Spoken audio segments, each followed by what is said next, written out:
everyone. Welcome to Adobe Live. I'm Jack, and I'm here with branding and web designer Serena of Kohi Studios. How's it going, Serena? Good, I'm good. Thank you. Thank you for having me. Yeah, we're glad you're here. We've got a bunch of friends already in the chat. I see Garrett, Steve, RB. How's everybody doing today? Let us know what you're working on. If you haven't already, check out and subscribe to our new Adobe Live channel on YouTube. Check out the latest streams and participate in our amazing community. We started today off with a new Photoshop Creative Challenge with Sam Peterson. You can join Sam for a new prompt every day, every weekday at 9 a.m. Pacific. Serena has a really fun floral project prepared for today, which is also Dia de los Muertos, aka Day of the Dead. I'm really looking forward to seeing Serena's process, which combines two of my favorite things, web design and Illustrator. Why don't you tell us more about it, Serena? Yes, so hi, my name is Serena. So I'm a graphic and web designer. I love working with small businesses from all over to create fun, unique branding and website projects. I've been a graphic designer for about 4 years now, but only really started freelancing about 1 year ago.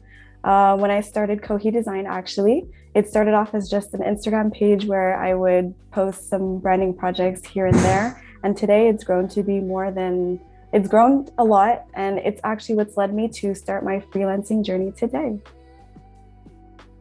Awesome. Yeah.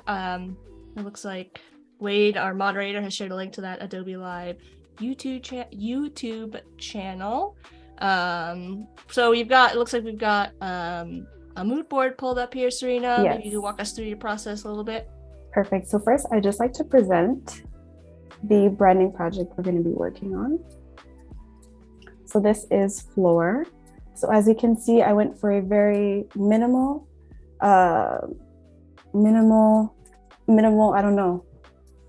color palette here. And then I've also it's got a very botanical look. Right, yeah, minimal color palette and a little bit of handwriting here just to give it a very personal touch. This is just the O of the letter O here that I've manipulated the type to give it a little floral look. And then I've also created this little illustration here also to represent flowers and sunlight. Then over here, we've got a little tote bag, Bring Me Flowers. A little mock-up of some tissue paper. Some more branding. We have a little pattern in the back, which I'll show you a more close-up version of after. And once again, some more tissue paper. And the final presentation. Nice. So Kristen in the chat is saying, I love this direction. So yes. So for our mood board, so just again, some stock photos that are very botanical look, some warm tones. This one's got some more cool tones over here. Just to go over to this side, just some websites, just to give us a little idea of what some floral websites look like. Maybe some sections we could possibly use. This one here, I liked the circular shapes. So maybe we could include some circular shapes. And then over here, we have just a little presentation of some different flower arrangements. Maybe we can do something similar to that. And then I just liked how clean this one looked as well. So just to give us a little idea of what some other flower shop websites look like, to give us a little direction, but we don't have to specifically use anything here. Nice. So it looks like you've got kind of your mood board laid out here in different sections showing these are photos that kind of set the mood that I'm looking for. And you've got some websites shows maybe some functionality ideas you have in mind, and you've got kind of your branding set up kind of all around that. So is this something you might typically share with like a client to get their feedback on? Yeah, we always start with you always want to start with the mood board just to get the tone set and to make sure everybody's on the same page with the tone and the direction that you're going to be going in. Nice. And then of course, for the Day of the Dead, I would like to include maybe a section on Day of the Dead flowers because it is today. And so just to give us a little idea of some of the colors, motifs for the Day of the Dead, I've included this here. And then over Love here the we have sugar some skull. It's so fonts. pretty. So New Spirit, this is the main font used in the primary logo is New Spirit. And then I was thinking, so we don't have to use all of these fonts, but I was just giving us a little direction here. And then I was thinking these two, Palar Display and Enter, maybe as our body text fonts, maybe some subheadings, and then Adobe Handwriting, maybe just to give it a little bit of touch of playfulness, just to give it a little bit of a more playful and personal touch would be the handwriting font. And then these are some very common Day of the Dead flowers. So I thought if we have time to do a little shop page, I would love to include these because That's as so I said, cool. we're going to do Day of the Dead theme. Love it. Lots of people are loving the theme. Dia's saying, wow, the skull designs look so nice. Alessandra's wearing a scarf with Day of the Dead skulls on it. Yes, So very cool. perfect. And so that's it for the mood board. So down here, I have some assets that we can use today. So this is just a little color palette. We don't have to stick with this exactly, but so these two greens here are the greens that I had used in the brand identity. And so I want to tie these in somewhere. And then the others were just colors that I took from some of the stock photos and the mock-ups that maybe we could include as well. And then these two assets we've seen already. These were just the mock-ups that I think we should include maybe on the home page somewhere. It could be cute to have a little section with just the mock-up. Yeah, definitely. And then you can two kind of patterns layer them here. too with your brand elements since they've got the transparent background. Yeah. Some two patterns here. And then we have, so I've just got some little icons. I have to vectorize them still, so we can do that together. So these, we could use them probably the homepage, and then these icons here for the footer somewhere. I've got a little shop icon, little mailman, a little storefront, and then this is tissue packaging. So we can use that. And then I've illustrated some Day of the Dead skulls here. Those I had so cool. two color ranges in mine, but I also have black and white versions. So if you want to change the colors up. Yeah, I'm definitely seeing the like warmer colors that you pulled from your photo, from your mood board. Yeah, so that's all for the assets. Yeah, so I think we can get started. I have some artboards here. So I was thinking one for homepage, maybe a little shop, and then maybe about the team, but we'll see what we have time for today. And what size do you work with your artboards in Illustrator? So the artboards here, the length, I just did it approximate just because I think it might have to be longer because we have quite a bit of content that we can put in, especially to the home page. But width is always, I go for 1920. And then I will center the items within 1920. Cool. So I think maybe we can get started with a header. For the header, I think I want to use maybe this green as the header background because it's a very bold color, and then maybe we can make the type a lighter color. So I'll just go ahead and make a little rectangle here, not too big. And do you always kind of start with your brand colors when you're kind of blocking things in? Sometimes yes, but sometimes I like to start with a neutral color palette and then see where it brings me, because sometimes the mood changes as you start designing it and you realize maybe it wasn't the right color palette. So you can always change it later. And so maybe we can bring in the logo just to put right here. And your background is in branding. That's kind of where you started, and now you're doing kind of web design. Maybe you can talk a little bit about like your journey and how you went from one to the other. Yeah, so actually I've always been interested in branding and web design. So I think I was more interested in branding at first. So sorry, I'm just going to explain right here. I'm just going to copy the logo just to use in the header, just from the pattern. So I just double clicked on the pattern to copy and paste the logo so you can place it here. So yeah, sorry. I think I was more interested in branding before I discovered web design, just because I've always been interested in using colors and trying out different color combinations and just the artistic side of uh, or the colors. I think I was very into colors at first, and then that's why I led more towards branding, because branding is you use a lot of colors to basically create a brand identity. The colors matter a lot. Color psychology is very important in branding. So yeah. So here we'll start with some links. I'm thinking maybe now we could use Halar Display as the font for our links at the top.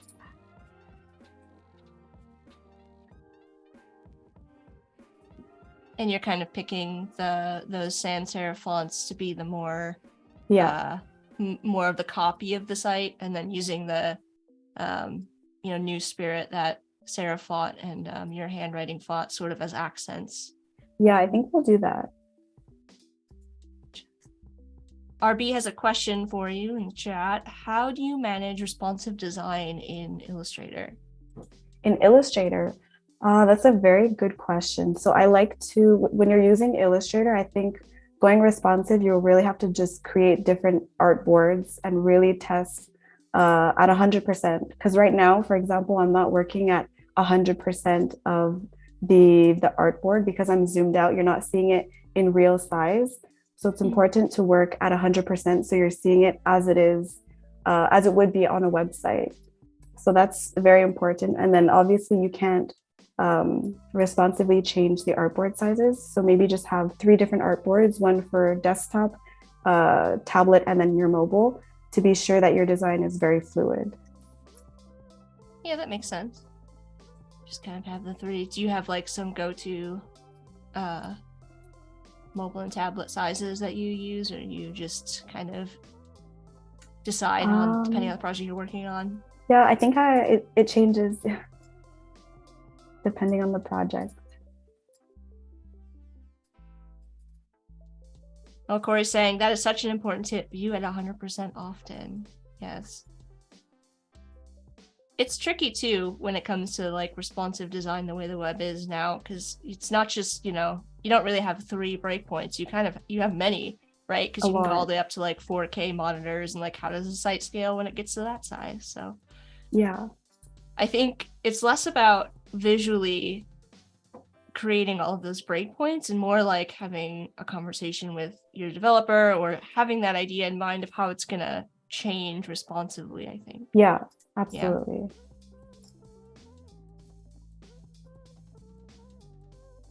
Working on some navigation items. I'm thinking of doing a little drop down for the products here. So I won't do the inner items, but just the little drop down here so we know that there is one. So I think I'll create it with a simple line. So I'm going to make a line, and I'm holding shift so that it goes at a straight angle. And then with the strokes, we can see it. And I'll reflect it just so that we can have it at the exact angle the other way around, and make a copy.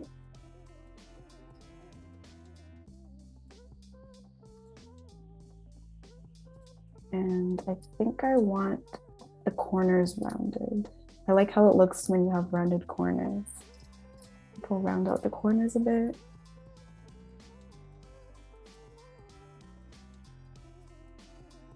And I'll make it white. And I'll group them together. I'll also make this white as well. Do you ever use any of the color blindness views in Illustrator to kind of test your colors out? Yeah, that's also important for web design, because when you're designing for you, but you have to think of everybody else that's going to view your website. So that's a very good point you bring up. the colors as well. Nice. Everybody in the chat, let us know if you have any questions for Serena. Well, she's working away on this floral site design. This is going to be our homepage that we're kind of working on now, this artboard. And how do you choose what content to add? I know this is like a passion project that you're kind of working on, but like you just kind of deciding as you go, or are there any kind of like, okay, I know I'm going to have these pages, like planning beforehand? I did a little bit of planning beforehand, but also I guess it depends the type of brand, because in this case we're doing a flower shop, so they have products to sell, but maybe if it was a different type of brand, maybe this could have been services, for example. So maybe just depending on the type of brand and what they might need.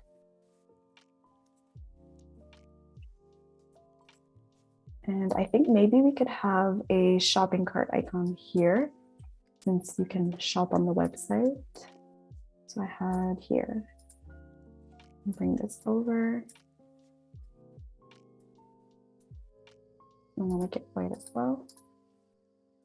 Maybe take you to a little checkout page. Yeah.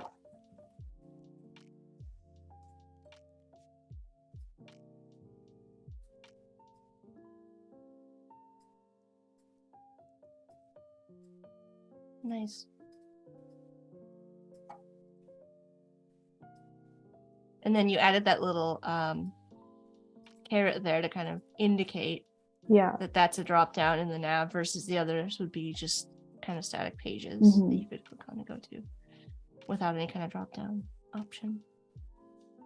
I'm thinking, I'm just gonna see what the type looks like at a little thinner to match the shopping cart icon. Oh yeah, that makes sense. Match the weight of the text with the... Sean's asking if you use the noun project for icons. Actually, I haven't. No. Oh, no. I've not used do you have any kind of go-to place where you get source your icons, or does it vary depending on what you're using? No, actually it's all over. I do find myself going back to flat icon though. Quite a bit. Yeah. I think for now we're good with this. What do you guys think? Let us know in the chat what you think. Fairly simple. Nav so far. We can always go back and make some changes if we need to. I love that logo with the flower as the O at the center of it. So fun. It's very subtle too, like it doesn't feel over the top, you know. Very, yeah. But it's little changes like that that can really make or break a brand, your brand identity. Maybe now we can do some text for the the hero area. Maybe we can have a little, I'm thinking maybe we do like new arrivals for Day of the Dead, showcase maybe that the shop is it's celebrating Day of the Dead and they're having a special maybe. So we can do new arrivals. Let us know if anybody in the chat's got any copywriters can help us come up with something fun for the hero up here. Something around new arrivals for Day of the Dead. Let us know.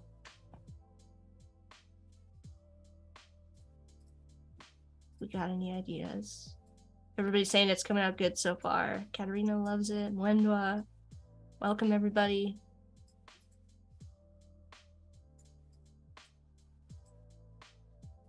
I think for our next font, I'm going to start using Enter over here. So we'll use New Spirit as our primary headings. And then maybe we can use Halard here as body text, and then maybe Enter as for subheadings.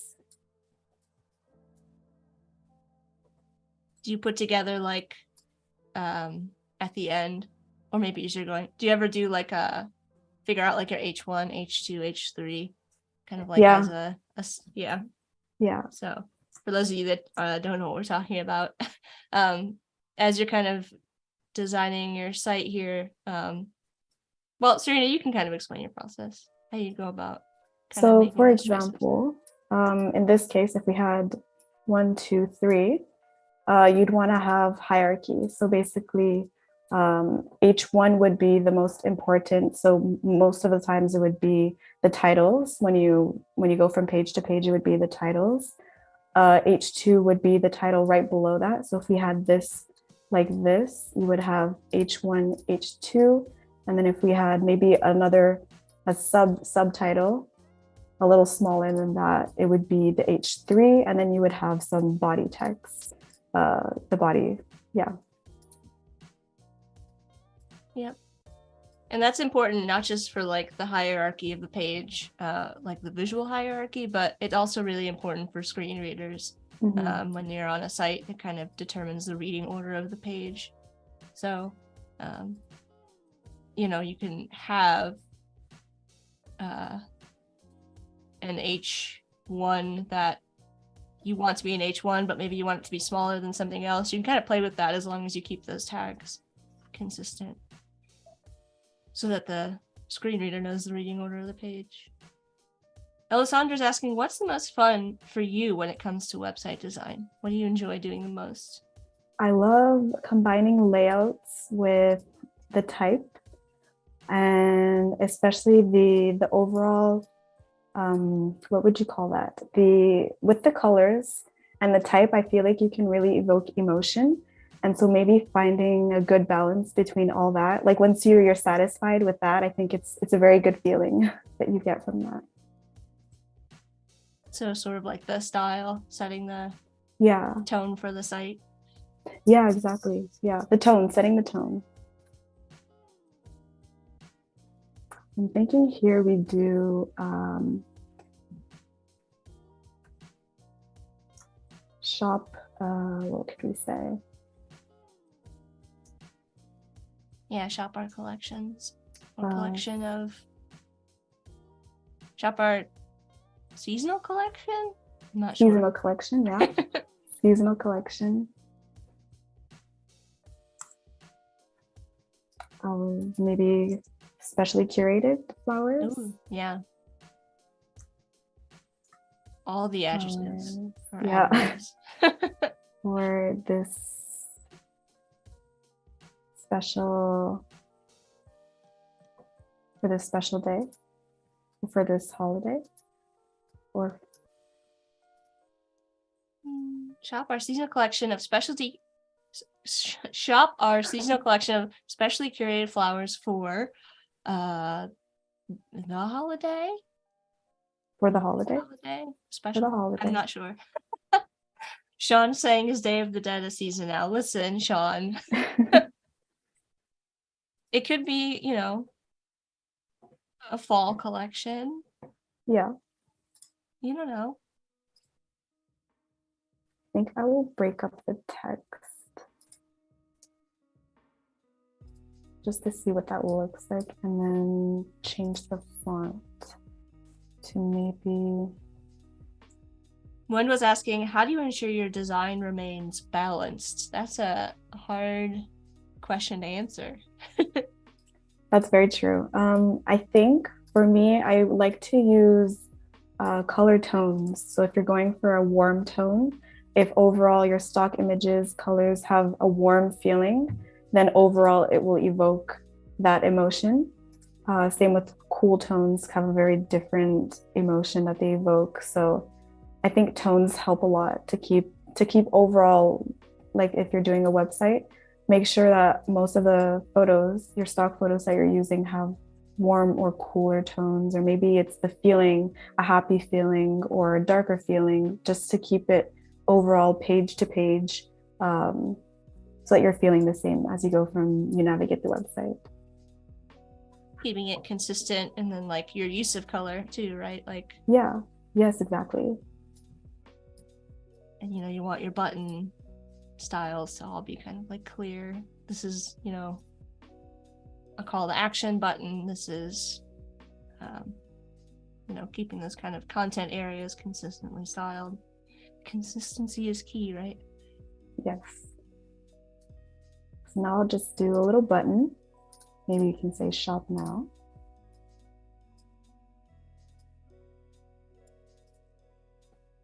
And I think I will put that in this font.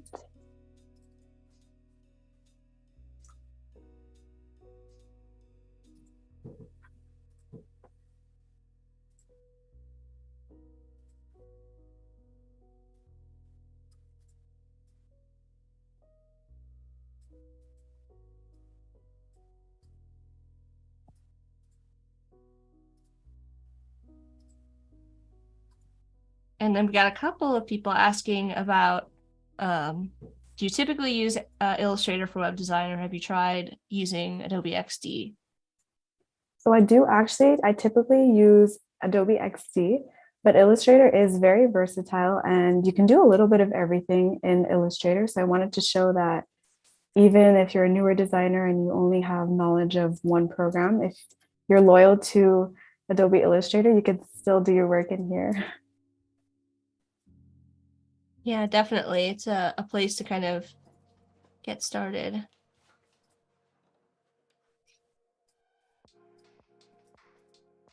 I'm a big Illustrator fan. It's my jam. Me too. Ooh, Katerina says, what is your favorite font? Do you have a favorite font? I don't think I have don't. a favorite. There's too many. There's way too many to choose one. And it changes so often. You're like, I like this one right now. Yeah, exactly. It's seasonal. Seasonal fonts. I'm gonna make Love all it. of these a bit smaller because I'm finding they're a little too big. What about everybody in the chat? What's everybody in the chat's favorite font or go-to font? I guess, if you have one. Now, something I should have done in the beginning was layers. So I think I had 2 layers, but I wasn't using them. So I'm going to move this onto the background. I love it. I love an organized layer palette. I don't know about the rest of you, but when you don't do it, you're like, why did I do this to myself? It's just better to do it up front.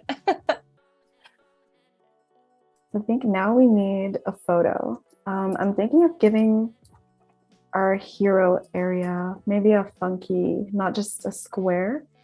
I'm thinking maybe we can start it like this and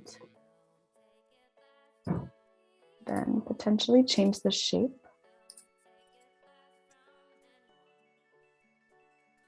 Nick says, I love Hightower. Kristen loves Gopher. These are fonts. I don't know what Hightower is. I don't think I've seen that one. And Robert is saying, if I'm not wrong, you can import Illustrator into XD. Actually, yeah, you can. Yes, that's very true. Yeah. So there you go, your solution. If you're still loyal to Illustrator, you can make it work. Oh, I love this. We're adding like a little bit of an organic shape to kind of go with the organic flower feel. Got a couple of people in the chat who all agree that can't pick a favorite. Oh, a little shape builder happening. Yeah, my favorite, the shape builder tool. I would be lost without the shape builder and Pathfinder. Yes.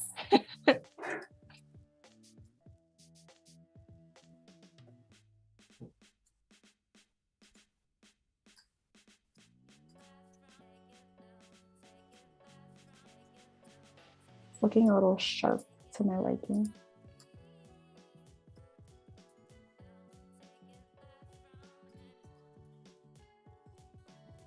How's that? Cute. Just a little bump in the road. Did you just say it's a little bump in the road? It's reminding me of a bump in the road. I love that. Because it is a road, right? You're scrolling down the page. That's a cute way to think of it. Yeah. I love that. I think now is time for some stock photos. Something cute, something, I'm thinking maybe Something simple. We could maybe try this. We can try a few and see what we're thinking. Sure. Do you ever use your own photos? Very rarely. I like to incorporate, oh, these photos are very big. I should have placed them differently. But yeah, I think I'm loyal to stock photos at the moment. I know that you're a photographer as well, so. Yeah, I like to do photography just for fun, just on the side. I love keep capturing nature, and I like doing close-ups. I like black and white as well. I've discovered that's something a little newer, doing black and white photography. I'm thinking maybe this because it has some empty space at the top. Because this one is a little bit busy with the colors. So I think with the text, it'll be a little harder to read.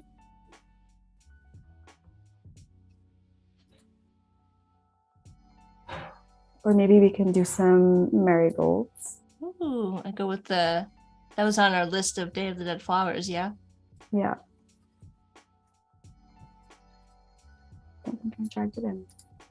Corey's asking, ever find a great font for a client project, but you couldn't bring yourself to use it because it was named something weird? That's a very specific question. I don't think that's happened to me yet. Maybe in the future. I have a hard time when I pick a font. There's sometimes I've picked fonts and then you have to like, you're like, oh, you love this font. And then you realize that you have to like say it in a meeting and you're like, I have no idea how to pronounce this. Yeah. I've had that happen before where I was like, oh, I don't know how to say this. Yeah. I gotta practice before. I think I'm liking the marigolds. Yeah, I love the little pops of green that kind of go with the nav at the top. Yeah, exactly what I was thinking. I think they together, it's gonna look very, very nice. So I'm gonna make a clipping mask.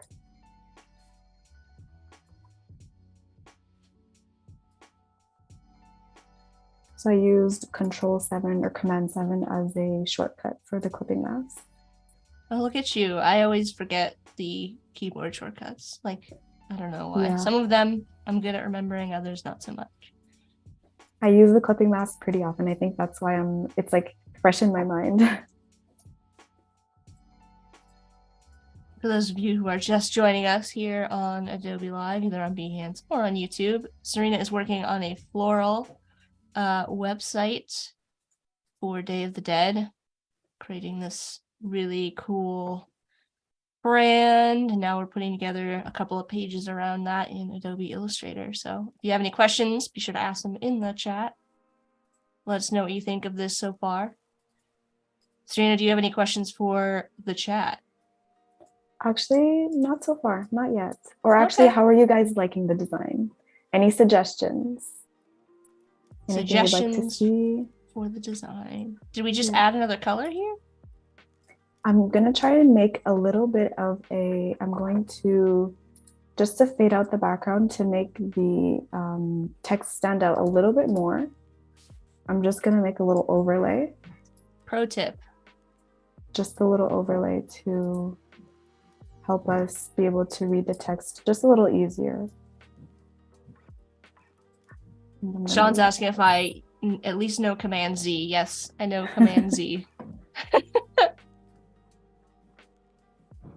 Maybe we darken it. Yeah, I think darker with the white text. And then it also kind of sets the spooky vibe, right? Yeah, exactly what I was thinking.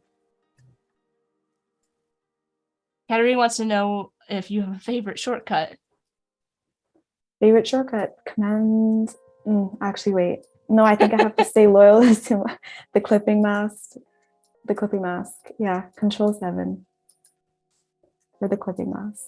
I think it's probably one of the tools that I use the most when I'm using Illustrator. So I think that's going to have to be it.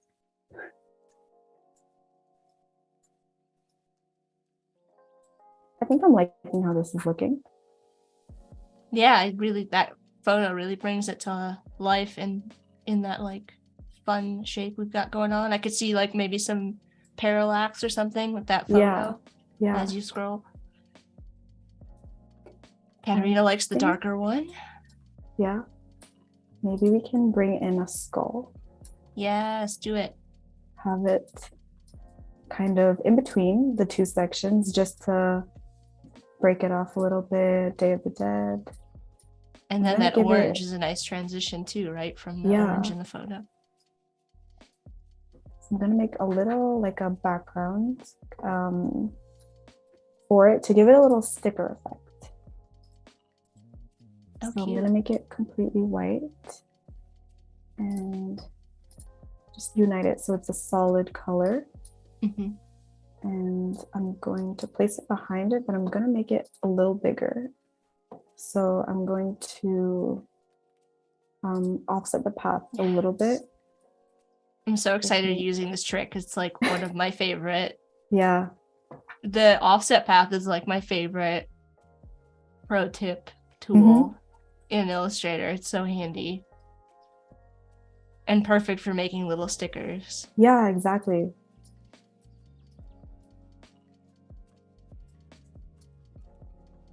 And center it. And maybe give it a little drop shadow.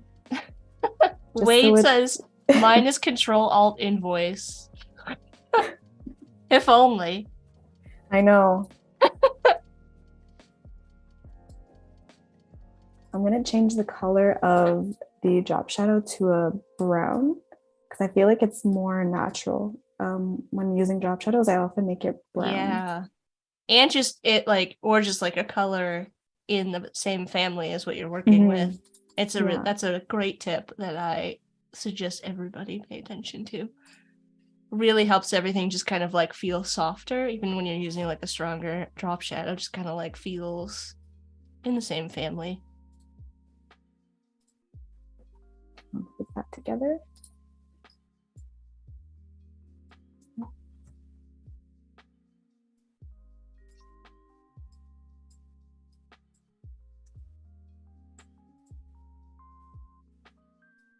Serena, how does your process typically start? I know we kind of started with this brand that you've developed, but would you do you sketch on paper in Illustrator? Do you just kind of like play with shapes and fonts and colors? And do you have like a place where you start? Do you I think I would say I would probably, I like to do research before. So let's say, for example, in this case, a flower shop, and I'll just do like a little brainstorming. I'll go see other flower shops and see like, just to get a little bit of the vibe of like this type of business. And then I like to think of colors. I like to look at photos just to get an idea of the feeling that this business is trying to evoke. And then I like to do little sketches, and yeah, it's really like the brain, like the mood board process. I like to make mood boards. Think of maybe fonts, sketches, anything that's going to bring the final mood together. I think I have to have an idea of that before I can start fully diving into the design process. Absolutely. It also, like you said, gets everybody on the same page. Mm-hmm. I love how it looks like a sticker that's like holding up the site. Like it's that little skull is like holding up this like edge on the image crop. It's really cool. So one was saying, oh my goodness, that skull sticker looks amazing. Thank you.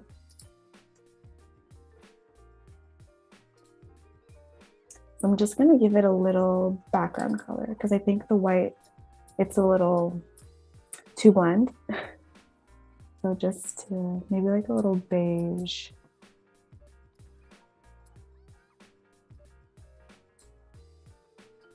It also kind of fits with the style of the brand. Yeah, exactly. Little tan color. I think a little. Oh, and it'll make that sticker really pop. Yeah. Because it's in white. Mm-hmm.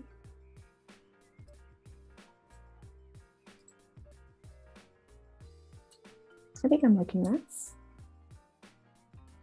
Loving it. Yeah. So maybe for our next section, We could do like a little intro to the business. Maybe like where it all started, just as the first section in the website. A little history. Yeah.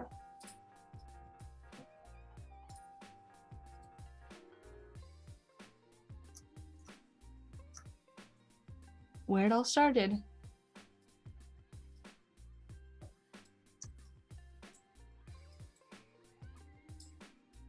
And I think for here we can use just some lorem ipsum because it'll be like a little blurb about the business.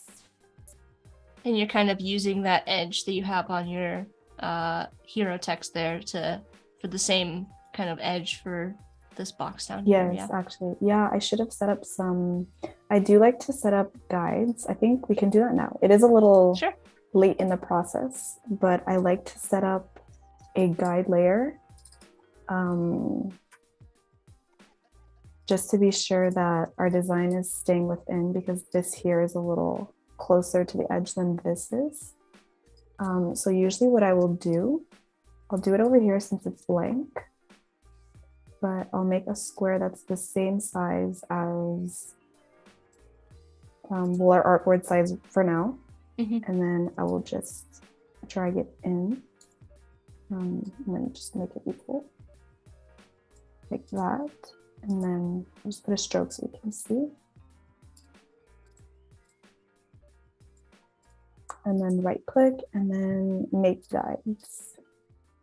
So then this can be the guides for, I did that on the text layer, didn't I? That's all right. Yeah. We move it. You have the layers, just gotta move them around. So now I'll just move this over here. So yeah, we'll have to move some things around. Oops.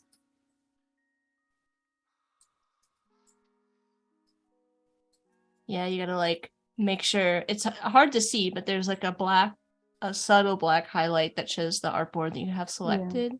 You can usually fix it by just like clicking on something on that artboard that you want to align to. Oop. Oh, you gotta bring I think you gotta bring your guides to the top. Yeah. Yeah, there you go.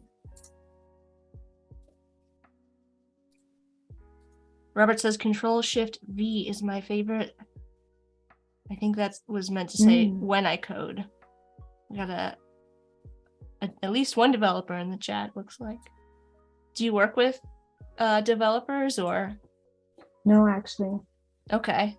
So maybe in the future, but for the time being, it's just me. And so now I can make guides. So yeah, to move a little bit over here because it's going too far out of our design.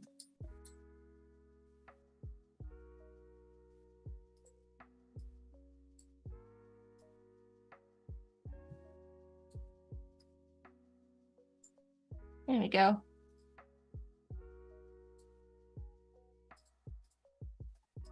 Perfect. Now we can hide it for now just because we aren't using it.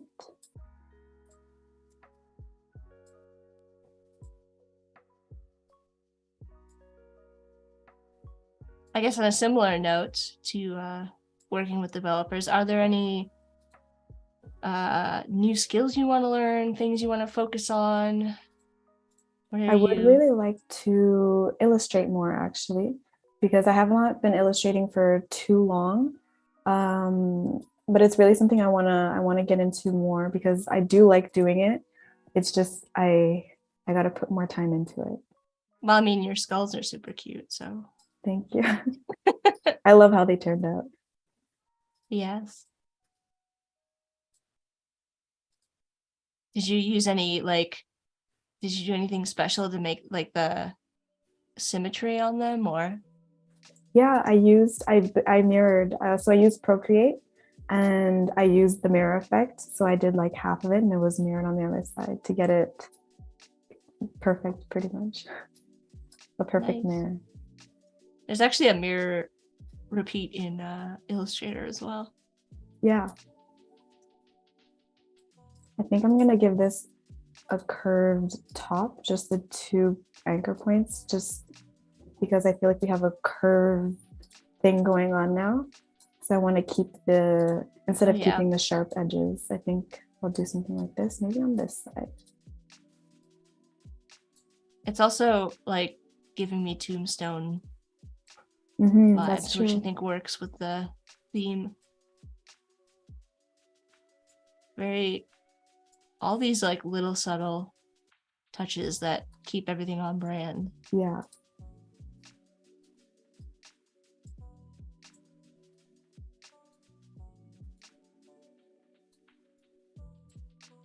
Maybe now we use the guides just to make sure we're good.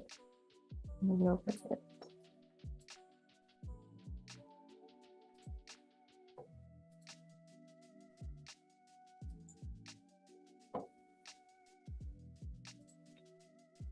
So I know I had a stock photo of some florists. So we can bring those in and see which one fits best right here.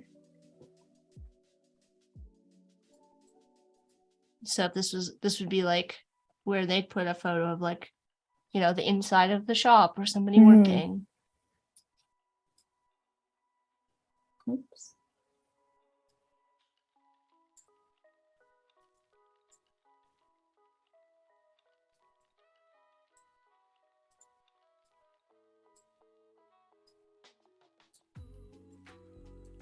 What do you enjoy doing outside of design?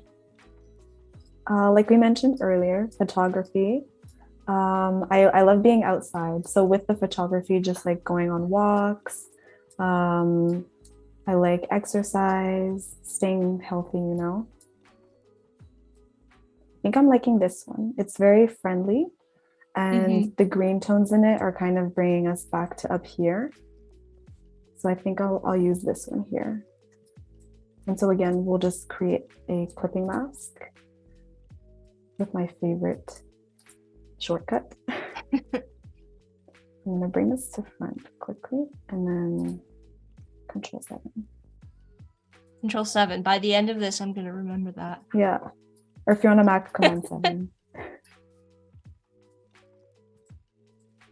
Yeah, I like to go outside. I try to get outside every day. I think it's good to get away from your usual environment. I work 100% remote now, so gotta get out. Ooh, Wade has a great question. Serena, you mentioned wanting to illustrate more. Is that something you try and sell your clients on separately, or do you just incorporate that in your design services? No, actually, I include it. So I like to do brand patterns, and I like to include a little illustration inside the brand patterns. So for now, because it's not something I do like specifically, it's kind of a little thing on the side that I include it. Gotcha. So that's just kind of a part of your brand package to try and set like an art style as well for. Yeah. There you go. That's a good plan. Maybe we could use these in another page. So for now, I'll set the other ones that we had. I'll just put them on the side for now. But who knows? Maybe you'll get a job that's just illustration. Yeah, you never know. So I'm going to extend the page because we're already getting towards the end.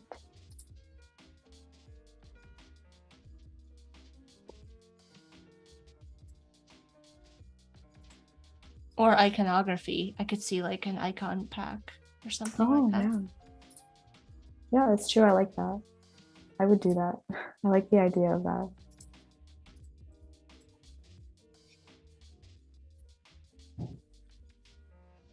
Perfect. So I like this. How this is looking. Do most of your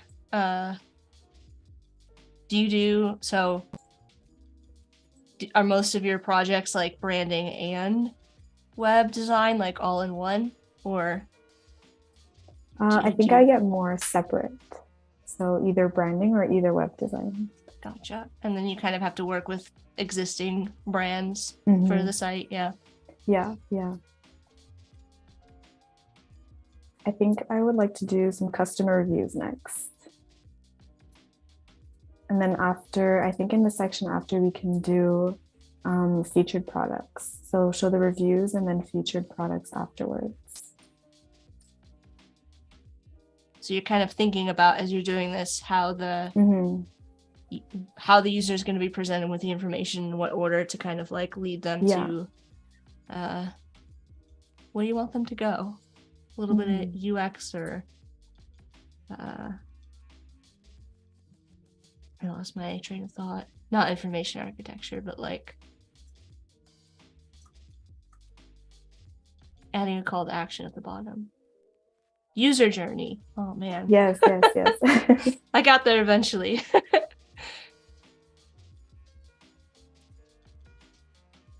Oh, RB is sharing a ton of Illustrator shortcuts for me. There's actually, you can find the Illustrator shortcuts in inside of Illustrator. I think it's under the, I don't remember where it's at. I'm not gonna guess. It's either under file or edit or something. There's a place where you can get to all the keyboard shortcuts, so you don't have to memorize them all. Yeah.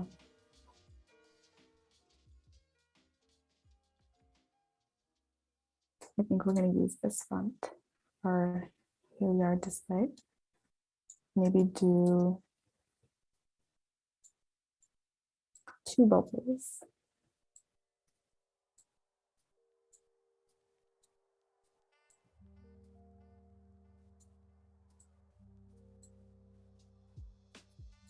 And I like to do the large quotation marks for the customer reviews. So what I'm going to do is I'm going to do this, and then I'm going to put it in the same font.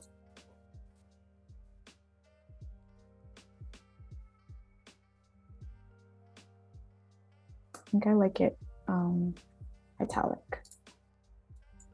And I'm going to actually make it, I'm going to outline it. So it was Command-Shift-O for outline. And I'll just separate them. And then I'll place them here.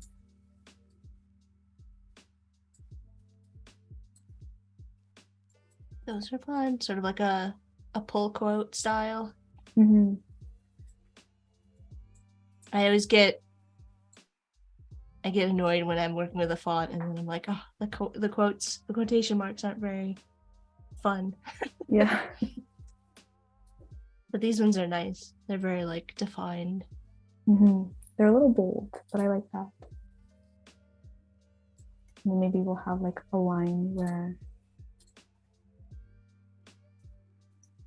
and then business owner. Yeah, it's nice to have some context, even when you're working with Lorem Ipsum, about like what should go in this section. So that if you don't have real copy for a client, they can kind of start to see like, okay, I know what I need to put here, and it gives them an idea of like how much space the copy should generally have.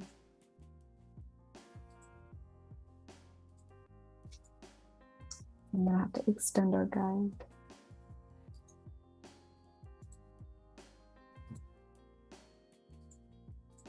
Oh, whoops. Where do you find your inspiration aside from the outside, the outdoors? Design inspiration. Or just any design inspiration, or just like, you know. I get very inspired by seeing other people's work as well. That's a big one. Sometimes I'll just browse Pinterest, Behance, Instagram. Sometimes just seeing what other people are doing, you see something new, something fresh, and maybe it inspires your next idea. That reminds me, you mentioned Instagram again. I think you have a little design challenge going on. Yeah, I do. Not every single week, because I've been doing 1 week of my design challenge, and then I like to join in on other designers' challenges as well. So maybe I'll alternate here and there. But I like to do, I basically give you the business name, and what they do, what they're looking for. And then it's up to you to create brand identity. If you want to do packaging, you want to create a website, it's up to you to do whatever you want for them. And then I like to post it on my stories and show what the others are designing. So it's nice to see how different people interpret the same brand pretty much, because it's cool to see. Maybe it's something you never thought about. So it's just, I like that too. Browsing design challenge hashtags, because there's so many different variations of the exact same brand. So it's very interesting to see. Wade just shared a link to Serena's Instagram if you want to go check that out. Go check out Serena's Instagram stories. I think he posted a story about it today, so check out the design challenges. It's just cool to also see like different people's prompts, get inspired. Like, oh, I would never have thought to do something for that, but that's a cool idea, you know?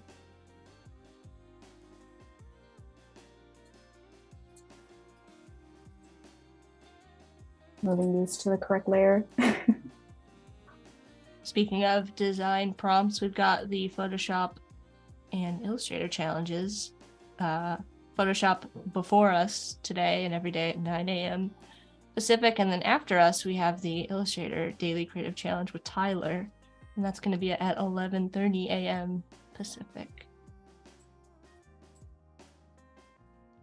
I think I want to bring this in here just to give it a little fluidity and just to break up the two sections. Oh yeah, like speaking of balance, somebody had that question earlier, kind of like, again, leading the viewer down this page flows really nicely, sort of like left to right imagery down the page, and helps it feel really balanced.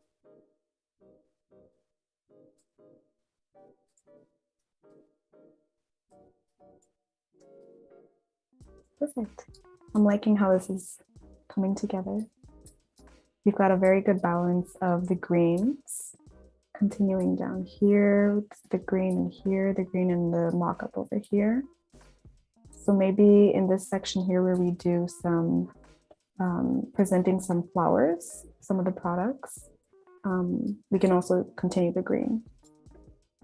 Yeah. Do you often include, like, with your branding, kind of like the package you present to the client at the end, do you include kind of notes like that, like, for photography, try and emphasize, these colors, or do you give them kind of like suggestions so that once they kind of get this in their hands, they kind of keep everything on brand? Yeah, I like to show mock-ups as well, just so that they can see what it's going to look like in the real world. But definitely you want to give them an idea of what it's going to look like finalized. So I think imagery is very important. They give the title for this section. This is going to be like the featured products. Yeah, maybe just that featured products. Yeah, for now. Maybe somebody in the chat's got a suggestion for what we could call our featured products. These would be like individual products. Let me think. It's a good floral play on words or a pun or something. I don't know. We want to keep it. It seems like the site so far, the copy is very like conversational. So I don't know. Product recommendations? I'm not sure. Could be.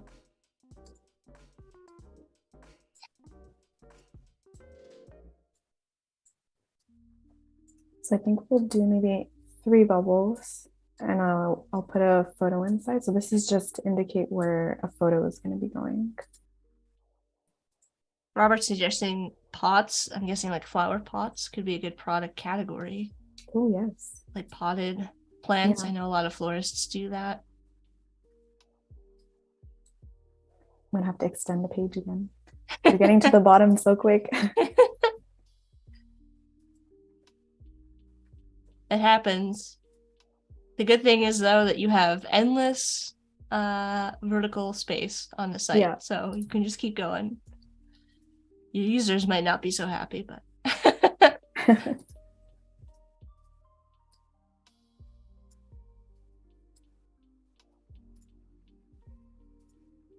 chat, what sort of content would you expect to see on like a florist website? Like if you were coming to a site to purchase some flowers?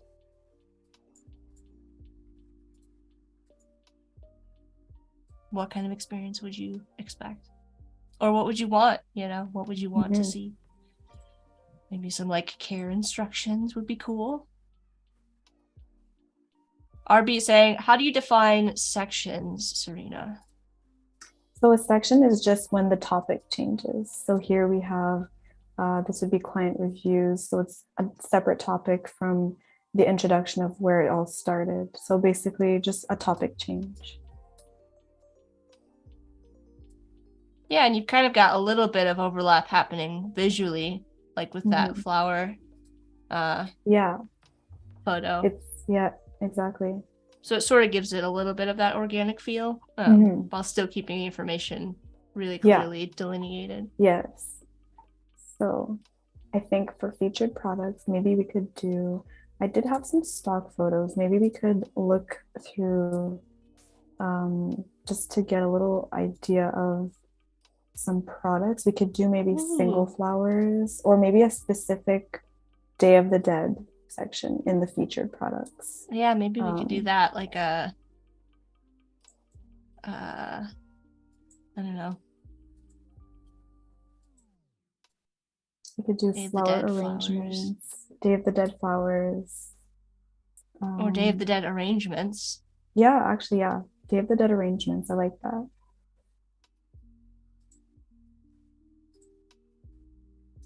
Let's do. Do you have a favorite flower? No, I love a lot of flowers. Any flower makes me happy. I really like, it's not really a flower, but I really like burro's tail. Oh, yeah. The ones that like grow and they hang and they like grow down. Yeah. Those are so cool to me. Ooh, Kristen says deadly bouquet. That's fun. Oh, yeah. Maybe it could be like Venus flytraps or something.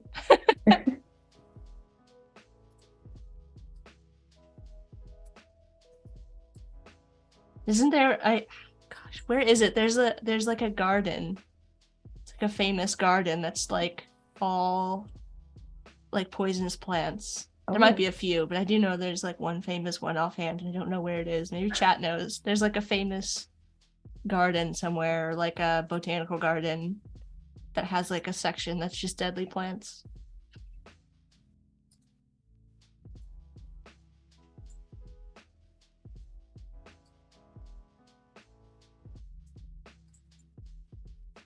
Oh, so these would be like product categories, kind of? Yeah. I'm switching it up a little. Oh, love that idea. Kristen says a bouquet of dried flowers. Oh, yeah, that's very beautiful. Very, very beautiful.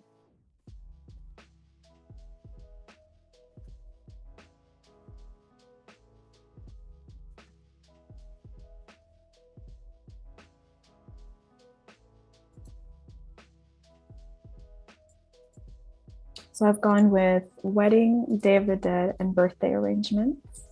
Nice. Maybe just birthday flowers because the word is getting a bit long and I don't want it to look too crowded because Day of the Dead is a bit longer. Sort of what you would maybe expect to be the popular sections on the site. Areas people want to get to.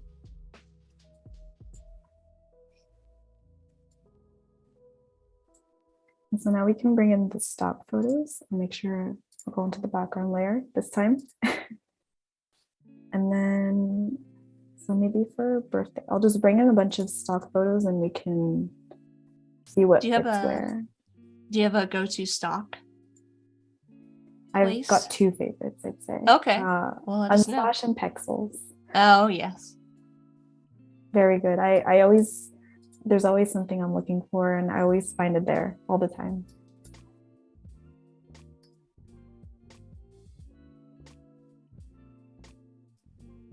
And then how do you find your mock-ups too? Do you have any tips? Mock-ups, sometimes I have to hunt, but sometimes I don't have a go-to place for mock-ups, because sometimes if I'm looking for something very specific, it gets a little tough to find something very specific, but it's like a box that's very easy to find.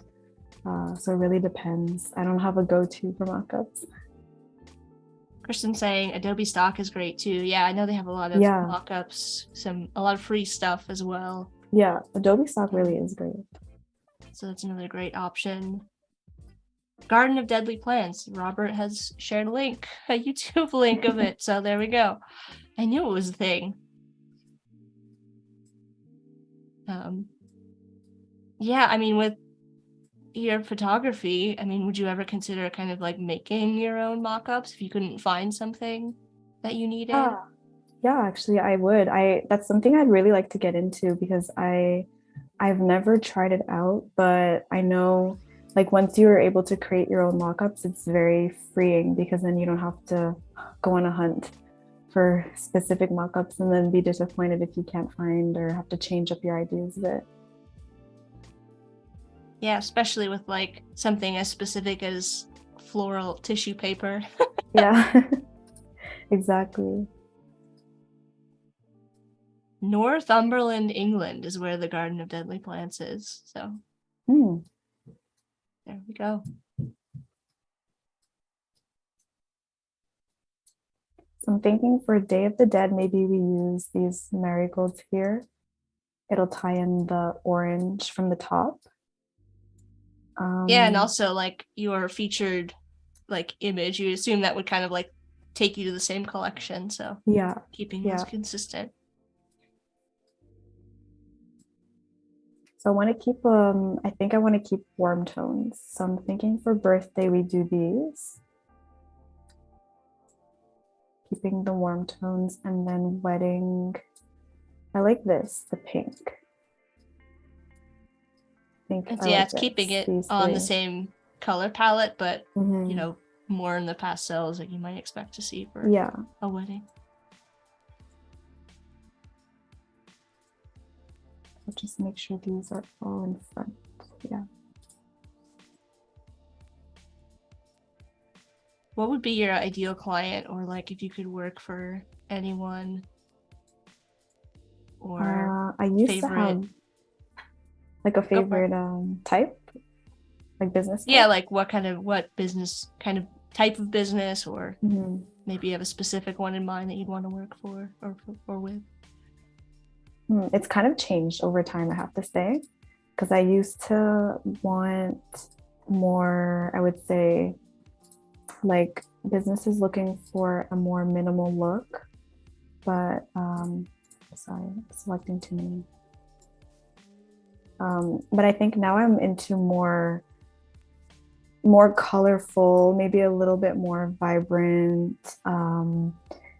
So maybe a brand who is looking to give their business the look and feel of how I like to design, or like my design style, pretty much something that aligns with the way that I design, and someone who will appreciate that. Definitely. I mean, you should always work with clients that want to work with you for what you do, right? Like, that's why it's always like important to present like, this is the work that I do. This is what I like doing. On a similar note, Kristen asks, how would you describe your personal style and how did you find it?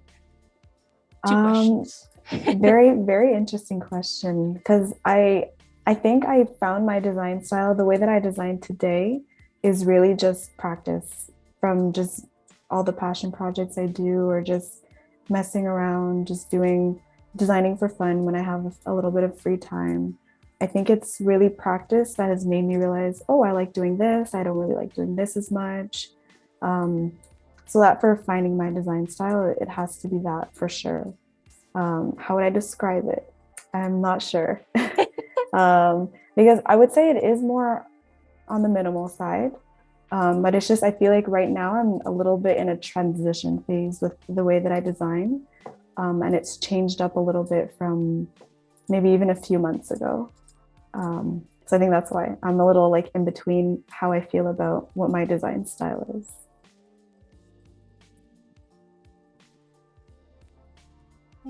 Yeah, I definitely get the like you're transitioning from like a more minimal style to like you're starting to incorporate all these like subtle additional like design elements to you know your web design project here and like your branding project. You're adding some of these like more illustrative pieces and parts, the patterns and stuff like that.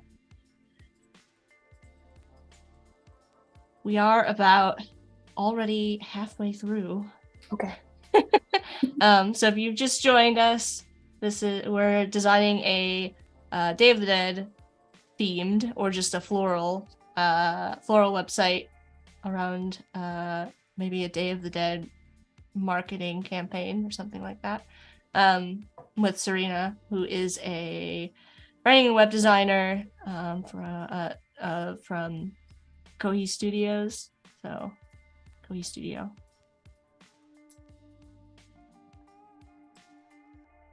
And we're making our way down the homepage here. Yeah.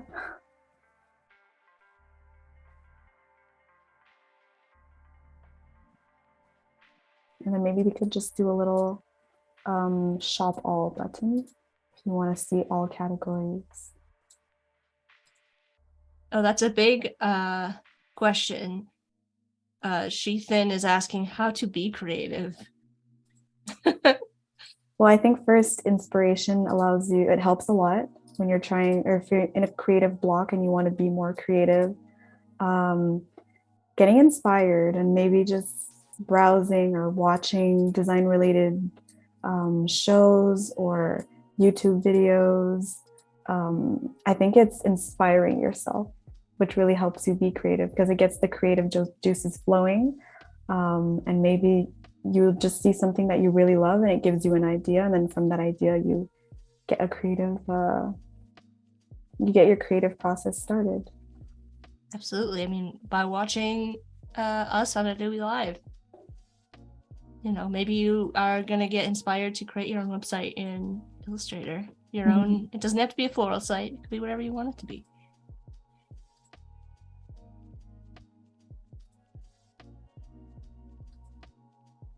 But yeah, just jumping in is getting going. It's always tough to like stare at that blank page, but as soon as you start putting stuff down on it.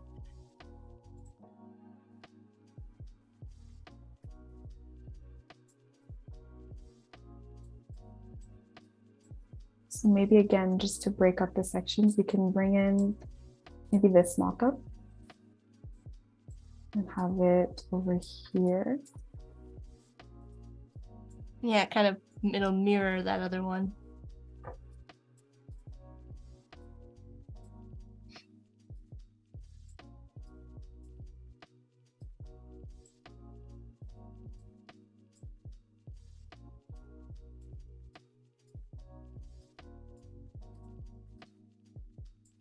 Let us know if you have any questions.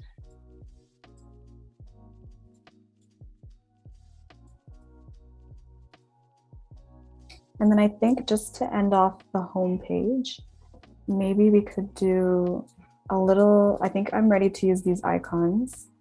Maybe we could just show some of the like features of maybe the services they offer. So we could be like, maybe we can say fast delivery, support local businesses, and then we could do custom tissue paper designs, custom wrapping, just to show a little bit of what the business offers and how you can benefit from what they have to offer. So I do need to outline these, or image trace, vectorize. Do you have any? Are you going to show us your tips here? So we're unchecking. We're checking ignore white. Yes. Oh no, sorry. I wanted to uncheck. Uncheck ignore white. Yeah, wait. I need to put it on the background so I can see.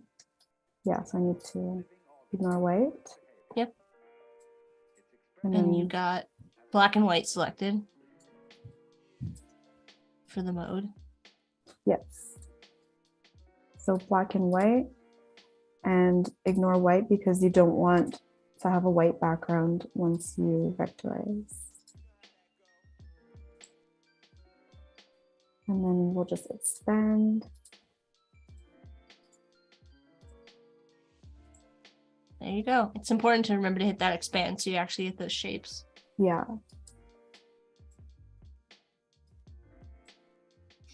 Wenwa says, I agree with Serena. Watching other designers inspires someone to design. On my part, it has really helped. It's great to hear. I mean, I have Adobelive on all day, every day. It's nice to just, it also, like you feel like you're, working with someone as they work. Mm-hmm. And it's interesting to see how other people use the same program that you use. Sometimes you discover new tools or shortcuts, things like that. Yeah, I'll have it on and somebody will say something and I'm like, oh, what was that? Yeah. I go back and rewatch. Like, wait a second. What did they just do there?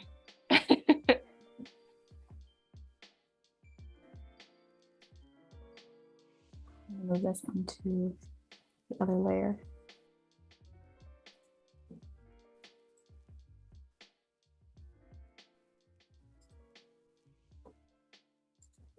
What are some important skills you think, as a web designer, what are some important skills or things to know? What advice would you give young designers, I guess?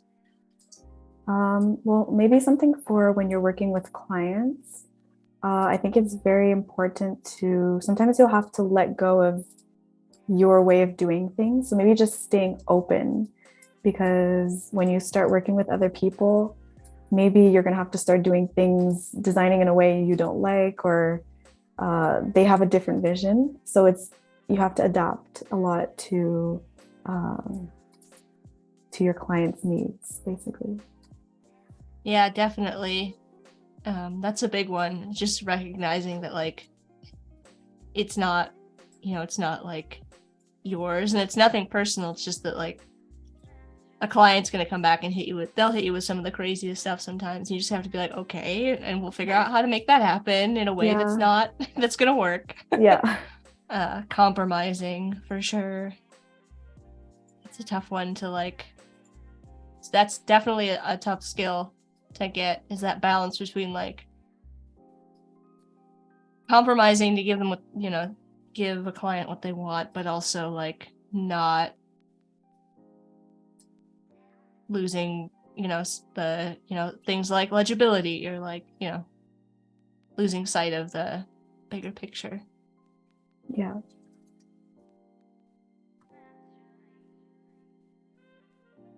A balance. Mm-hmm.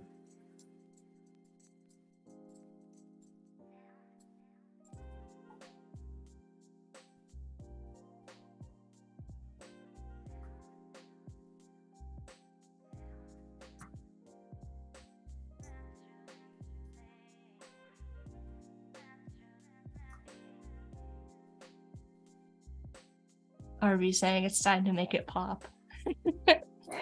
Clients always say stuff like that. Make it pop.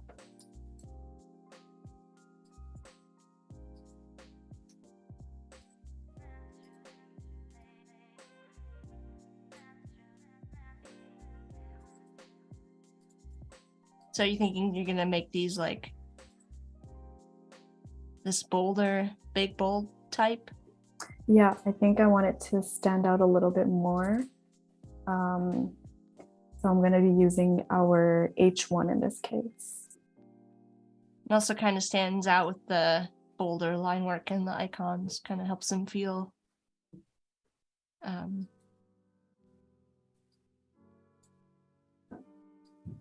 very in line with the rest of the style with the bold type.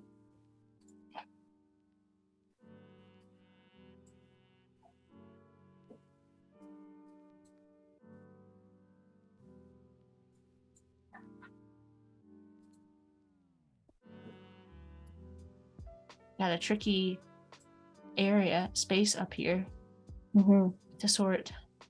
Yeah. With the icons and the mock-up along the side. Yeah.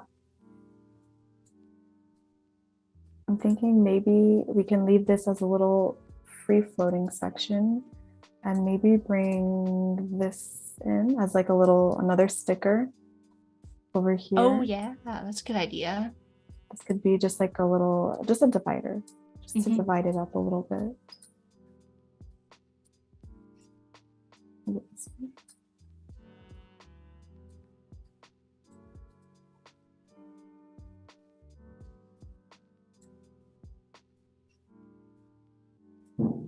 Now, will you end up kind of like reusing some of these sort of structures, I guess I'd say, or like sections on different pages? So now you've kind of got a flow going on. Would you maybe like that featured products? Would you maybe like pull that into another page? I think, yeah, for sure, especially so maybe the client reviews here we could use in the shop page. Maybe, yeah, for sure we could reuse them because you still want to remind the person browsing the website of the information because maybe they didn't go through and read every single detail. So if they did, they can skip it. Off the path. I'm just gonna cheer every time you use that because it's my favorite. I love that. It's so useful. Good.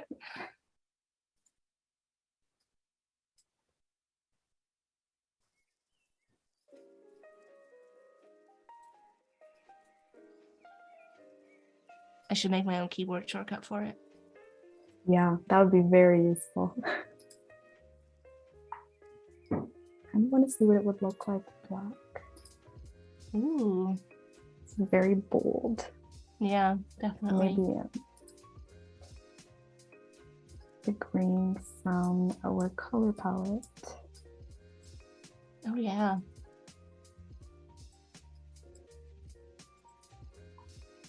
Yeah, the photos, especially when you bring that color palette back down, really reflect the color palette that you have. So I think I'm gonna keep it white to give it a drop shadow so that we can see it coming out. And you just used that apply drop shadow because it already had the settings from your previous one applied to it. Handy.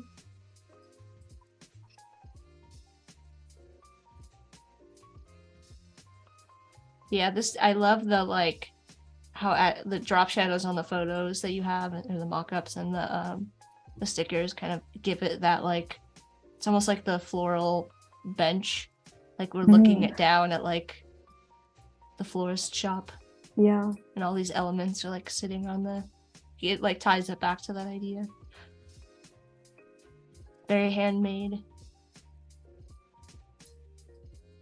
I think I want to put a little bit of text here because it's feeling a little bit empty. So maybe a short little blurb about the business. Yeah, something around like the services they are, since you're kind of, I don't know. I think I'm gonna do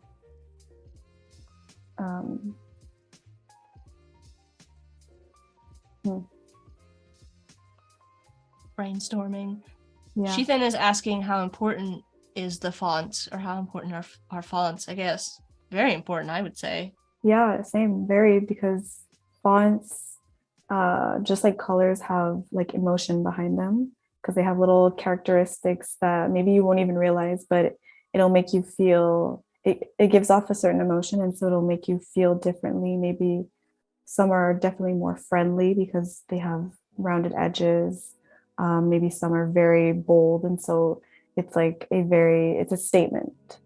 But the sentence could be a statement or simply a little bit more inviting, depending on what font you're using for it.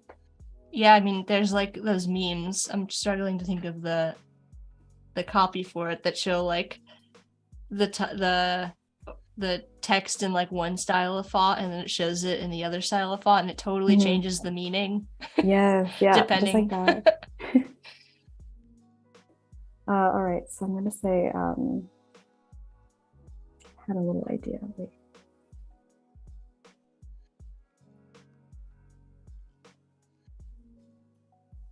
I think maybe we could tie it back with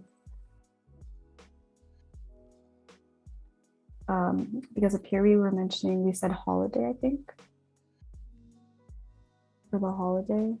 Yeah. So maybe we can just mention again, shop locally for your holiday, for your flowers this holiday season. Oh, there you go. Maybe like looking ahead. Since we're like going. Shop locally for your flowers. I'm gonna say your flowers this holiday season. A nice like call to action that leads into like the services, right? Or like a nice, I think it works well. Let us know what you think, chat.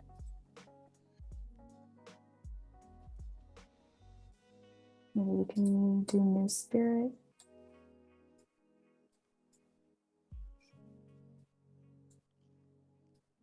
Maybe give it a little bit of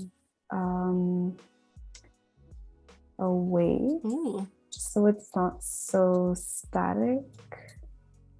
Or maybe like flag. Nice. Little movement.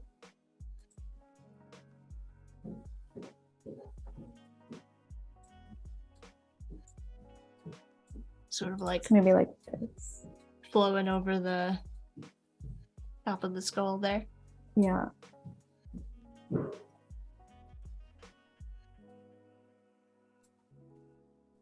And looks maybe great. We could add, I think I want another little skull here. Yes. And then we can change the color palette. Ooh, can't wait to see how you're gonna do that. I like to magic. use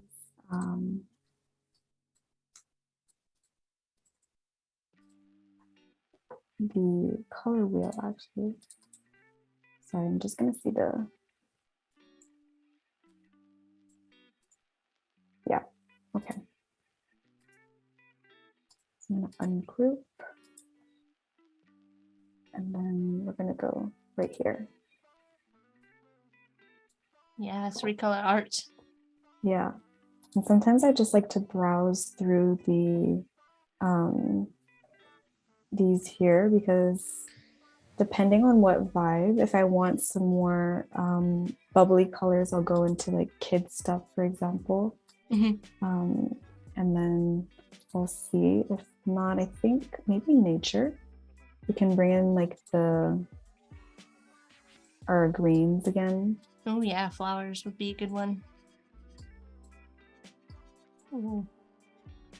I like more green, yeah. Definitely. And it's sort of, as you're pulling it around, it's keeping those gosh, I don't even know what to call those lines off of there. It's moving them all around so that everything stays yeah, in a nice like complementary color palette. I think I like it like this because of how the hearts are standing out, the contrast between the black and this very bright green here. So I think I'm gonna go with this. What are you guys thinking? Let us know in the chat if you like the greens. Way to saying the type shape almost mirrors the movement at the top too. Oh yeah, yes. like that shape at the top. Definitely. Yeah. Nice way to tie the elements back in there.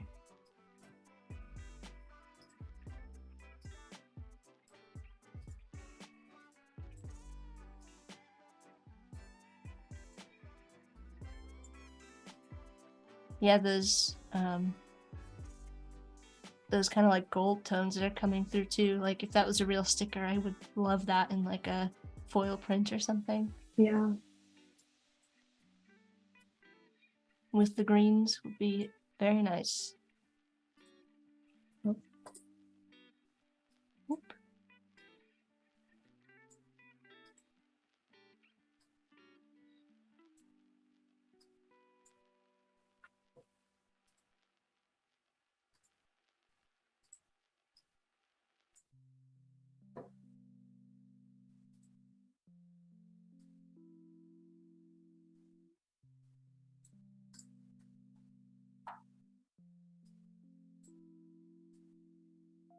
Are you gonna do add a footer element as well?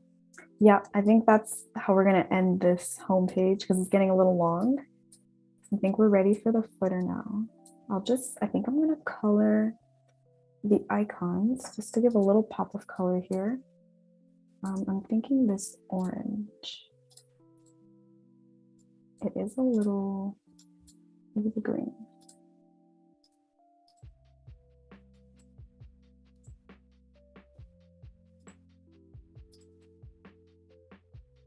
I don't know. I think it depends on what you do with the footer. I think the gold or the green could work. The yellow or the green, orange.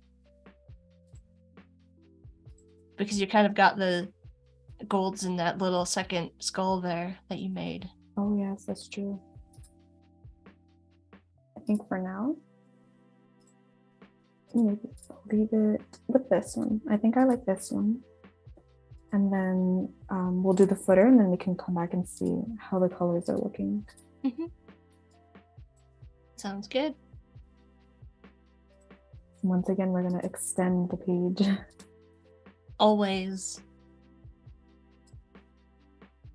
And yes, Robert says 30 minutes left. We got 30 minutes left. All right.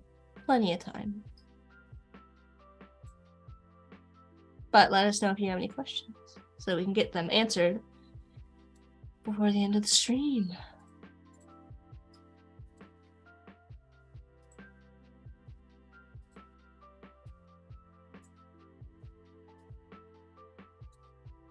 Always doing minor adjustments as you go.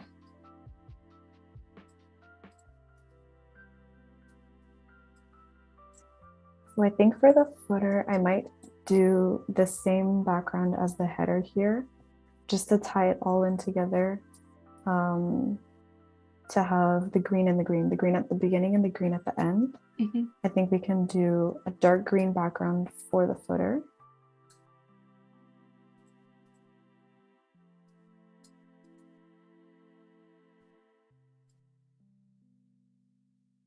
Ethan says looks so nice.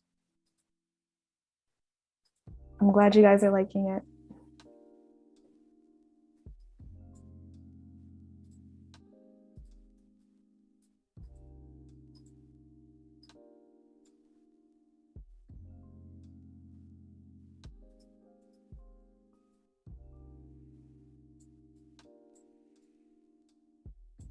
I could also see maybe layering in some of this that pattern element that you created as well.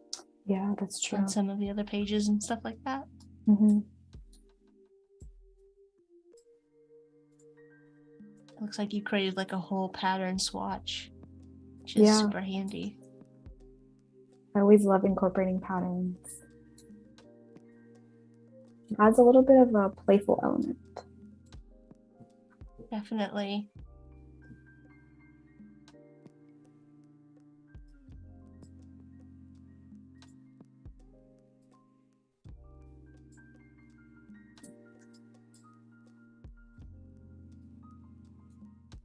I think now we can use the social icons and put them in the footer.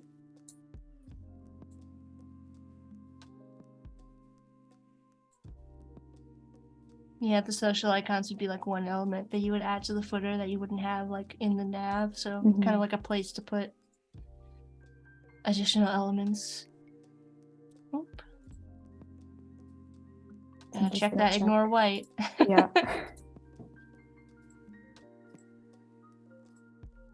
Do you use the grid repeat to do patterns, or do you do them kind of like by hand using like the pattern? The grid maker repeat, actually. Yeah, very cool. I love that thing. It's so fun. Like another one of my favorite tools. Do you have an absolute favorite tool? Oh, that's tough. I would say maybe two. Okay. I think so. The pen tool, of course. Oh yeah. But then also pencil tool and smooth together. Oh, interesting. Yeah, I use that a lot to manipulate type, or sometimes just illustrating if you want to smooth some corners. It's very, very useful. Well, you'll have to show us, come back on Adobelive and show us that sometime. Yeah.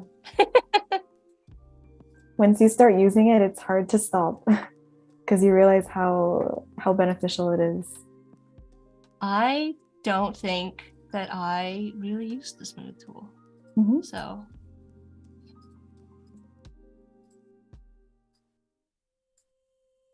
that's very interesting. Now I'm curious.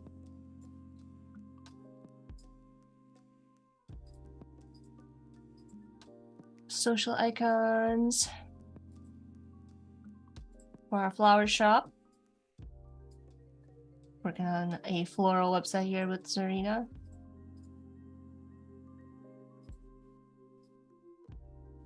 This is the homepage. Working in Illustrator to do our website. A little bit different.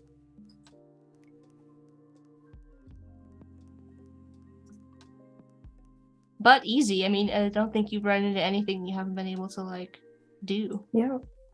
Really quickly block in the site and get a look and feel that you can present to a client. Have you used the new share for review at all?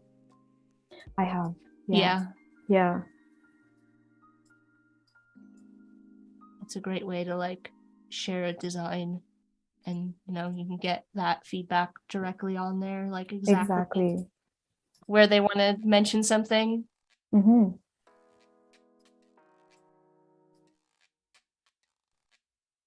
Oh, that's an interesting question.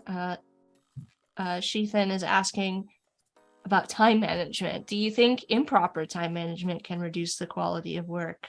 I mean, I guess maybe for deadlines, if you've improperly managed your time and then you end up stressed for the deadline, then maybe it'll affect the quality of your work. So maybe just in that case, like how you're feeling as you're designing, because you don't want to give someone something just because you had to, just for the deadline. Yeah, sort of like that graphic that shows like good, fast, and cheap, and you can only pick two. If it's, you know, good and fast, it's not going to be cheap. If it's, you know, fast and cheap, it's not going to be good. Like you have to pick two things. Yeah. Time can definitely have an impact on the quality of the work, but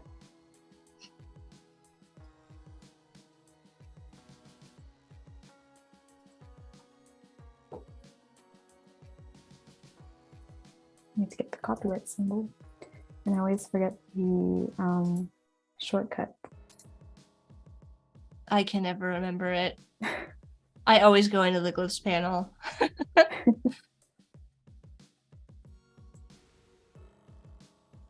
Yeah, so if you go to window type glyphs, you can pull up all of the glyphs or characters in a font.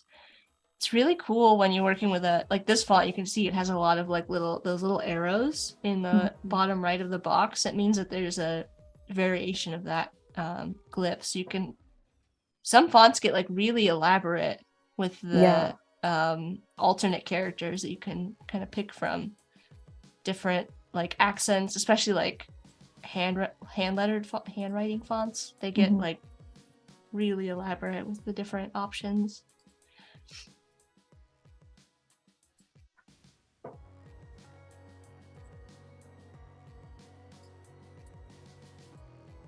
And would you put like, so now we're doing like a copyright. Would you put like repeat some of the navigation kind of down here, or it looks like we're doing like a contact. Yes. I was thinking of putting the nav in the footer. I like to do that. Do you go like the full nav that's the same at the top, or do you do like, you know, only some of the navigation, or like different, you know, additional navigation that's maybe not in the top? Yeah, I would say maybe it depends how long the nav is.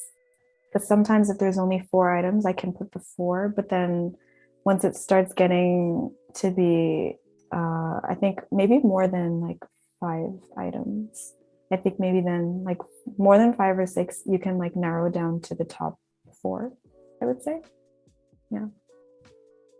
Yeah, it's hard to fit, when you have a site with a big complex navigation. Certainly have to take into consideration how you handle that.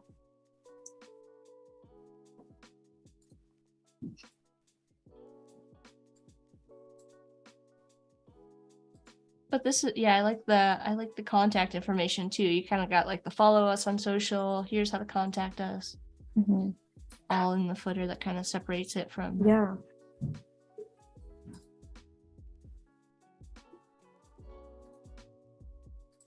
I think on the right side, I'm going to do the nav.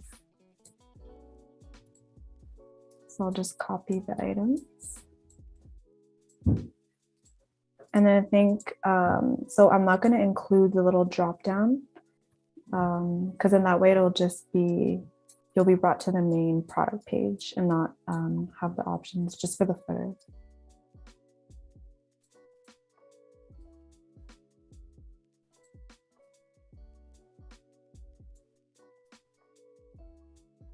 Nice. And I'll just change the font because this is the other one.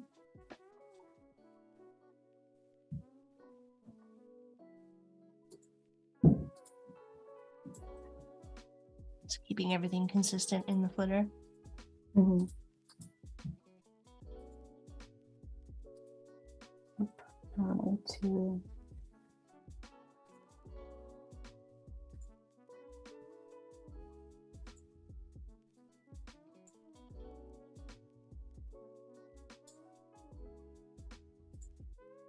And then maybe we can just underline the home since we're on the home page. Yeah, it's a good way to indicate to the user what page they're on. Always important.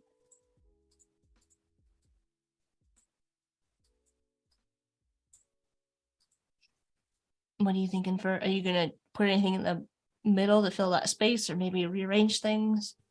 Yeah, I think I'm going to make it a little bit smaller because I did make it pretty tall, and we don't have that much information. So I'm going to just make it a tad bit smaller. I'm going to bring it upward and then we can make our artboard a little smaller.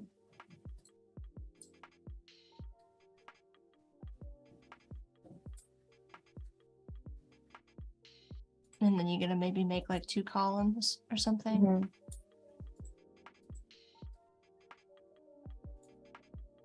Maybe we could center this.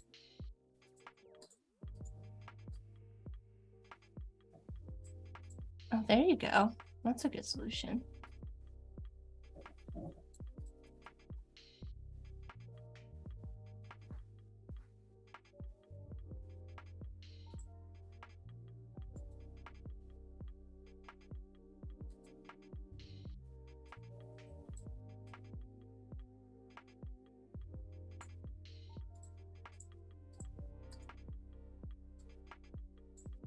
You could even make that like bigger, that logo maybe.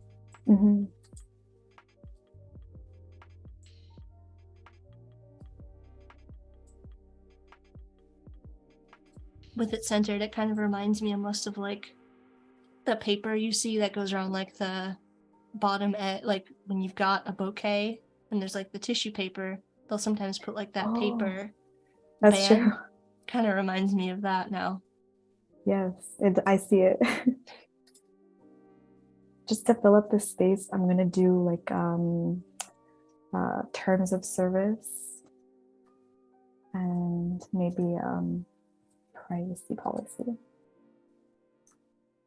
Yeah, always pages that are important that get, I think, forgotten a little bit. Privacy policy, terms of service, 404 page.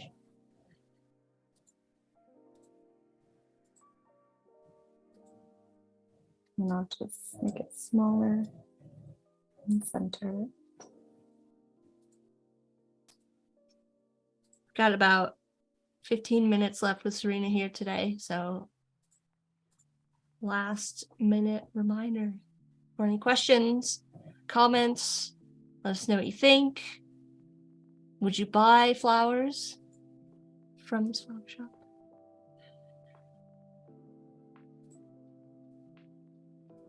But no worries, there'll be more content after us here. More live streams. Always something happening on Adobe Live.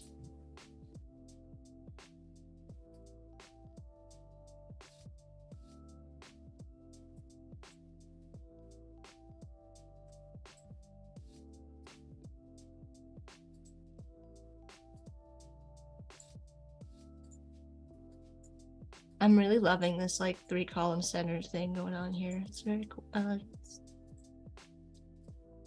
different than a solution I would have come up with. And it works I think it very balances well. out. Yeah. And I like the gold. I like the gold icons. Yeah, with it's the not bad.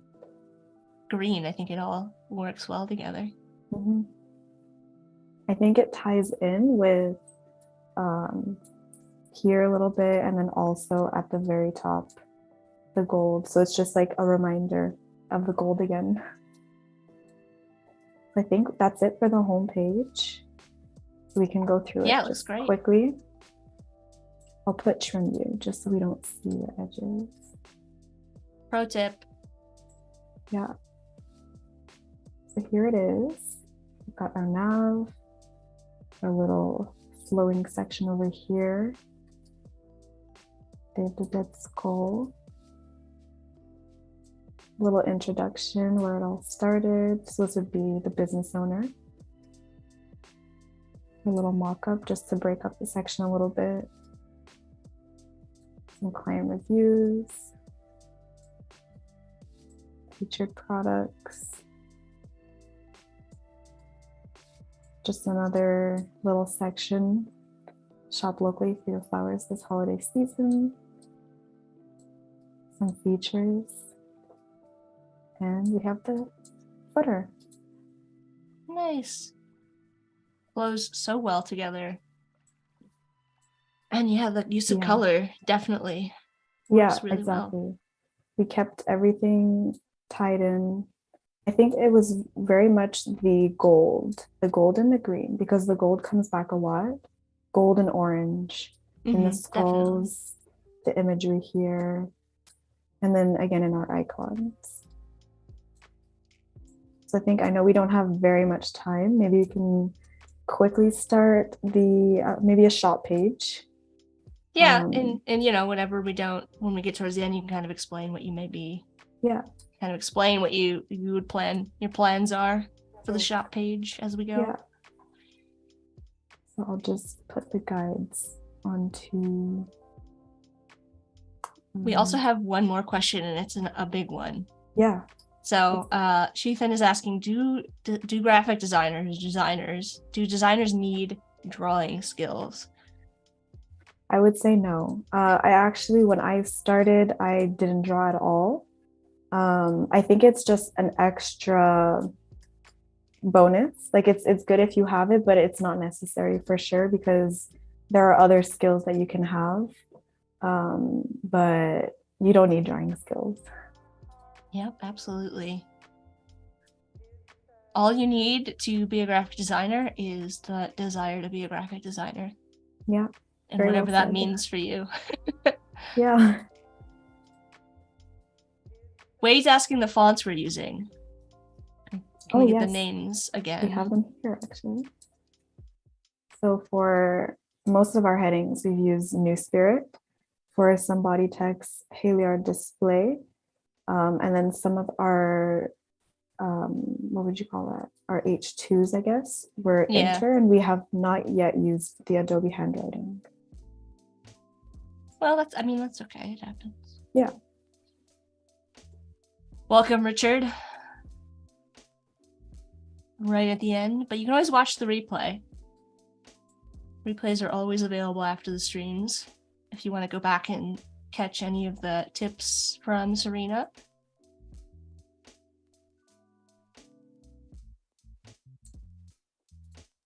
So what kind of elements do you think we're going to put on the shop page here? So I'm thinking just a little background image with some text just to introduce the page. maybe what they offer, just so you get an idea. Then we could have, I'm thinking the shop, and maybe on the left side, a little column for categories.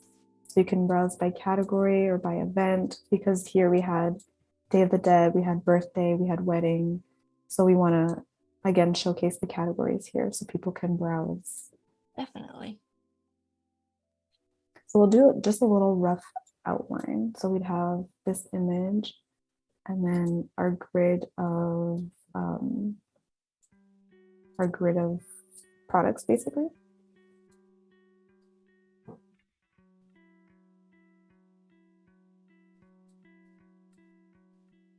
Always important to remember like how you set something else up has an impact on the other pages. So like if you set, on the homepage we put product categories, so we need to kind of remember that when we get to the products page, like, oh, we need to make sure that we have a way to access those. Yeah.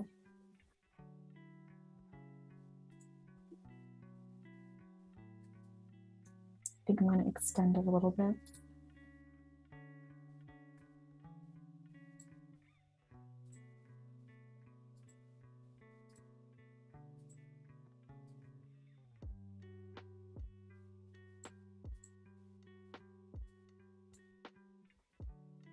And I'll bring the footer over so we have it already. Reusing those elements. Yeah.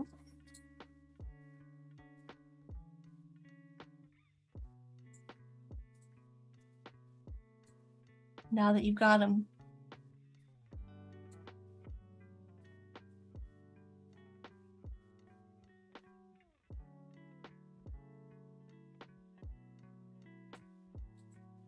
So these are going to be like your product cards or like image thumbnails.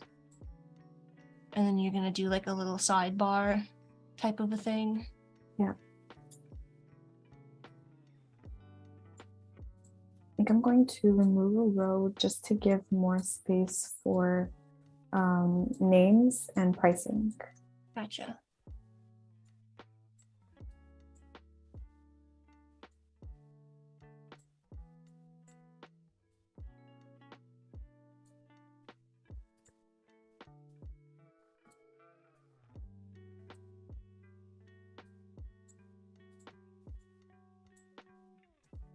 And then on the side here, we would have our categories.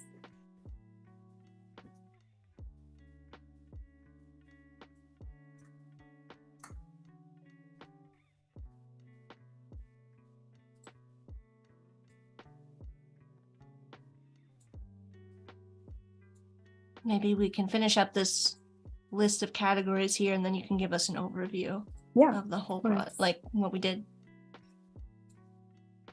That way Richard, who's just joined, can see everything.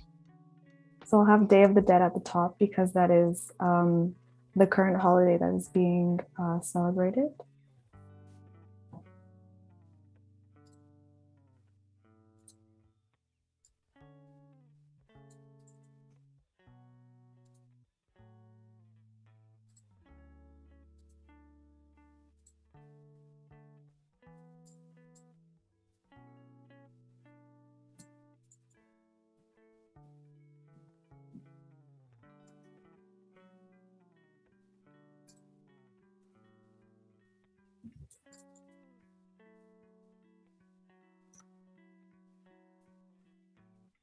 Nice.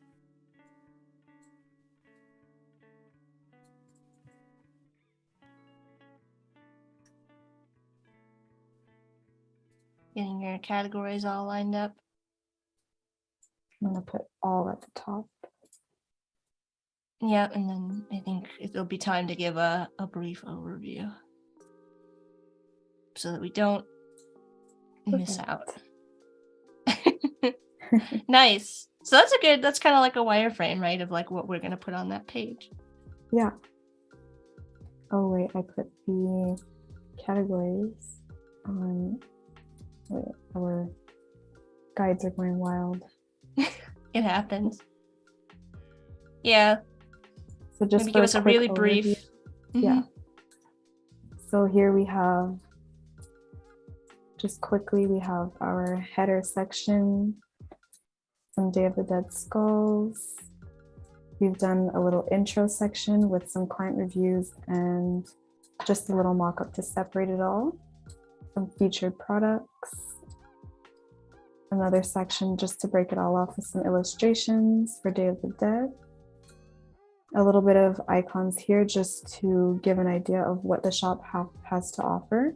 And then we have our footer here. And then we have just a rough outline of what the shop page would be for this flower shop. So just some product previews here, and then we have some categories. And that's all we did today. Nice. Thanks everyone for hanging out with us today, and a special thanks to Serena for sharing your work today with us. Serena, let everybody know where they can find you. Yes, so thank you everybody. I hope you enjoyed. You can find me over at Instagram at kohi.design or on TikTok, Kohi Design, just one word. Awesome. We've got more content up ahead. We've got the Illustrator Creative Challenges with Tyler Pate, followed by a new episode of How To with Claudie from Print My Soul. And then we've got an episode of Let's InDesign with Annika. Thanks, everyone. Bye. Thank you.